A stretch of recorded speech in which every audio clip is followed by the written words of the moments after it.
やはりですね、その日本の現代美術をここまで追っかけてるコレクターっていうのは他にいなくてですね、これはもうまさに日本の現代美術史と言って、私は最も尊敬するコレクターの一人である高橋先生のコレクションっていうのは、そういう意味でもう歴史そのものだと思うんですね。もちろん高橋先生の独断と偏見があってのコレクションなんでしょうが、やっぱり個人コレクションってそういうものであるべきだと思ってます。歴史性っていうのはすごく我々コレクターにとっても興味のあるところなのかなと思いますけど。堂々としていて、目線が高くて揺るぎなくて、要するに社会的な立場もあって、しかも知的階級に属していて、でこういうコレクションっていうのが何かあまりにも火の打ちどころがなさすぎてだからその意味で言うと、大林コレクションがちゃんとそのいわゆるコレクターの中心軸にあるっていうことが、何か日本の現代アートシーンの幸せのような気がします。僕はやっぱりちょっと偏ってるのでその意味では大林さんが真ん中にきちっといてくれるおかげで、逆に僕も遊べるっていうような気分でいます。実は私自身はその自分をテーマにしたコミッションワークがそんなに好きじゃないんですけども、もうこの佐藤君のやつはまさにこの展覧会用に写真の代わりにポートレートとして、描いてもらったということで、一般論としてコミッションワークというのはすごい好きで、ある意味その建築だってコミッションワークですよね。建築家にこういうものを建ててくださいって言ってお願いしている、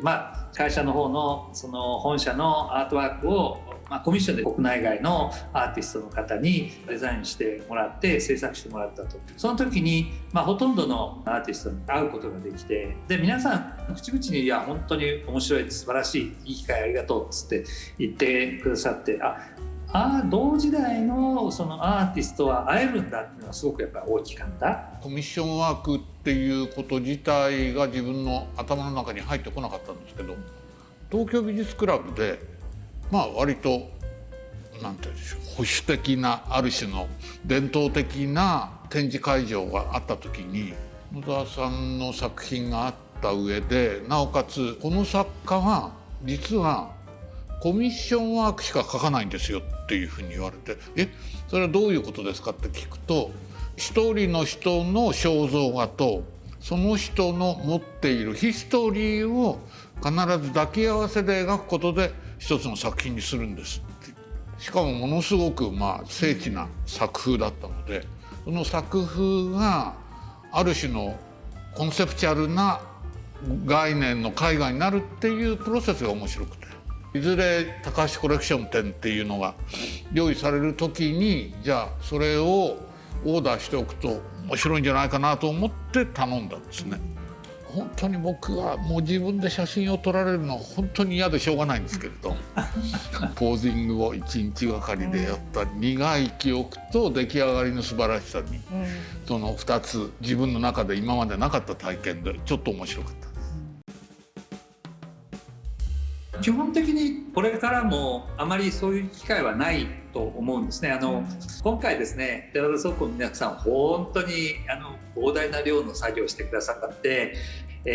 手伝いいただいたできたんですけども、それでもこちら側もやっぱりかなりいろんな作業をしなければならないので非常に大変であるということもあるんですが、ただですね、一般的にその美術館等への貸し出しというのはなるべく要望があればさせていただこうとは思っております。特に生きてる作家の場合には、作家さんから要望があればもうまず間違いなく貸し出しを返事しますし、そうでなくても非常にそれは作家が喜ぶであろう美術館とかへの貸し出しということでしたら、コレクターの義務とは言いませんけども、アーティストが生きてる生きてないにかかわらずそういうのをしてあげた方が非常にいいと思いますし、結果それはコレクターにとってもその価値が認められることですし、やっぱり自分で抱え込んで見せないということはその作品にとってもすごくかわいそうなことだと思います。もしその国内のその多くのところの美術館の協力なしに展示もせずに例えば2000点3000点の作品を例えば寺田倉庫に預けっぱなしでいたとするとちょっと末恐ろしいですよ。ほとんど狂気に近いような感覚になるので、展示あちこちでさせていただいたということで、ある種の自分の中のアートに対する風通しの良さもあったし、人の交流もできたし、若いアーティストとして話をできるようになった。その展示をすることで、そのことが僕のアート感も広げてくれたし、それからある種そういういろんなアートの動きを僕の周りでも軽やかにしてくれたし、いろんな声がかかるようになったので、結果的に日本のアートシーンにお役に立てたかなっていう気はしてます。一人でも多くの仲間にやっぱり現代美術の良さを知ってもらいたいですし、一人でも多くの方に今の世代のこうアーティストの方に会っていただきたいし、作品にも触れてもらいたいと思うし、そういう人たちとなるべく多くの機会でいろんなああでもない、こうでもないという話ができるというのはすごく楽しいし、していきたいなと思ってますけど。もうありきたりの言葉になっちゃうけど、アートっていうのは想像力の翼だと思うんですよね。要するに言葉を追うものではないような想像力の広がりを感じさせるので、僕はいわゆる我々が言っている絵画彫刻現代アートって世界は、しかもそれがさらにコンセプチュアルなものまで広がってくると、ある種の社会運動まで広げることができるようになるし、そういうすざましい広がりを共有できるので、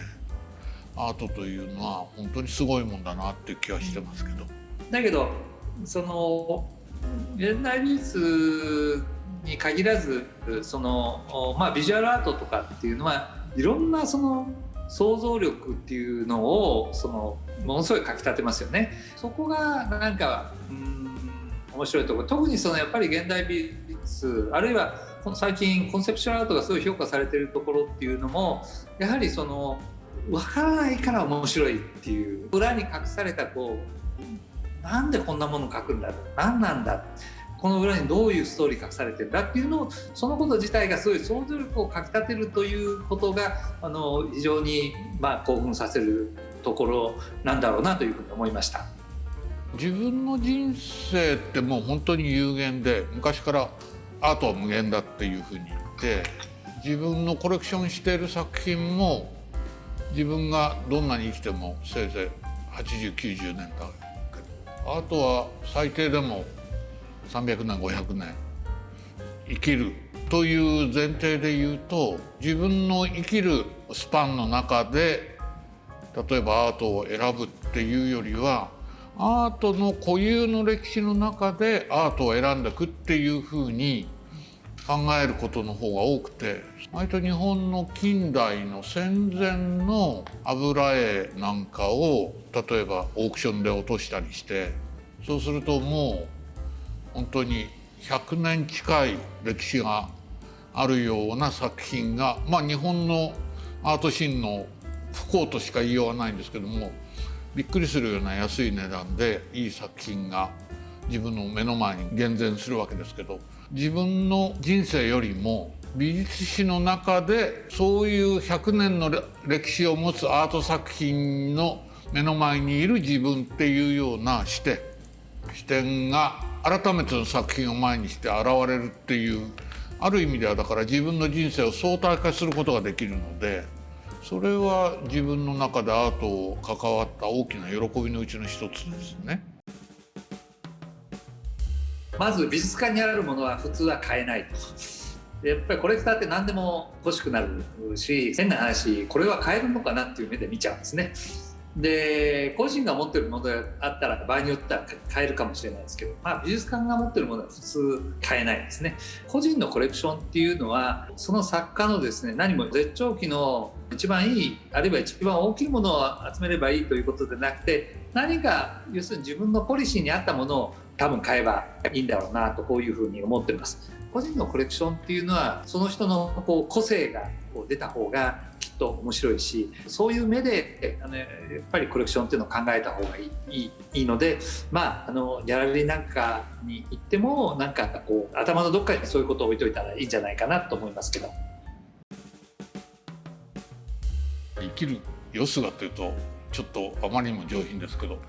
生きる執念みたいなものが自分にとってのアートコレクションになっているので、それをとりあえず続けることが何か自分にとっての生命力かな、そんな気がします。やっぱり一人でも多くの仲間を増やしたい、アートについて語り合える、あるいは